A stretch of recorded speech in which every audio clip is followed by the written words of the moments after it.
কেতিয়াও নহয়। আমাৰ যদি লক্ষ্য নাথাকে, আমাৰ যদি যাত্ৰাটো যদি সফল নহয়, তেতিয়াহ'লে আমি ছাকচেছ হ'ম কেনেকৈ? হয়নে নহয়?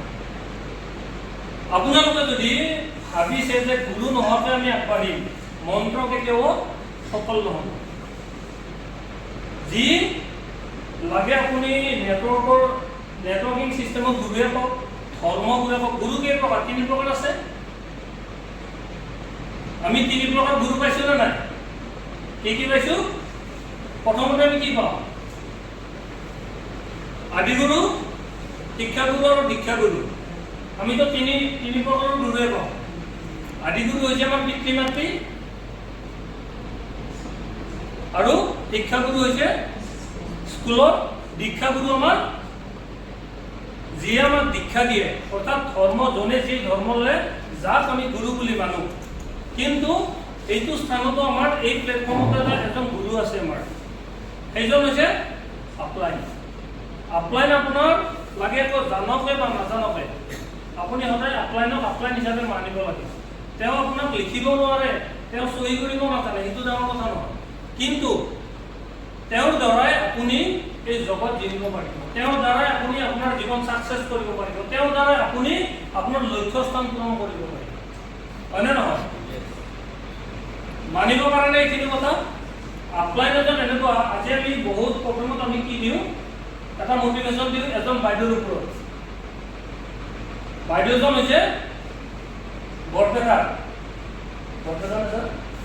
জবেদা বেগম, হয়নে? আজি জবেদা বেগম নাম সকলোৱে শুনিছে।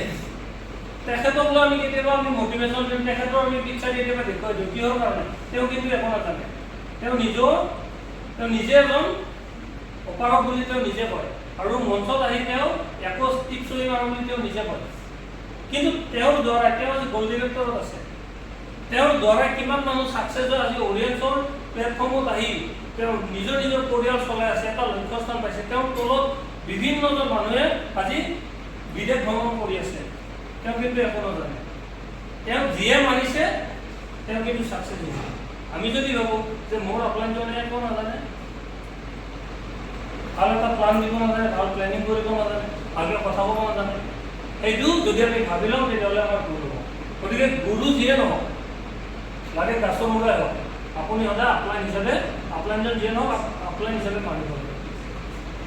চ' আমাৰ মাজত বহুত ব্যক্তি আছে, জনা শুনা ব্যক্তি, যিহেতু আজিৰ এই মিটিংখন আমাৰ কোম্পানীৰ ছিষ্টেম চেঞ্জ হৈছে, আপগ্ৰেড হৈছে, আপোনালোকে গম পায়। আৰু যাৰ কাৰণে আমি এক্সাইটেড, যিটো ছিষ্টেম কোম্পানীয়ে আমাক দিছে। আগতে আমি লাখপতি আছিলোঁ, লাখপতি বুলি ক'ব পাৰিছিলোঁ, কিন্তু এতিয়া আমি কৰোড়পতি। আৰু কৰোড়পতি এনেকুৱাকৈ কৰোড়পতি বনাইছে, আপুনি 1 কৰোড় নহয়, 2 কৰোড় নহয়, আগতে 3 কৰোড় কথা কৈছিল কোম্পানী। এতিয়া কিন্তু আপুনি ইচ্ছামতে আপুনি কোটি টকা ইনকাম কৰিব পাৰিব, যদি প্লেটফৰ্মটোত আপুনি নিজৰ মনোগ্ৰাহী হিচাপে লয়, অন্তৰেৰে যদি আপুনি প্লেটফৰ্মটো আপুনি যদি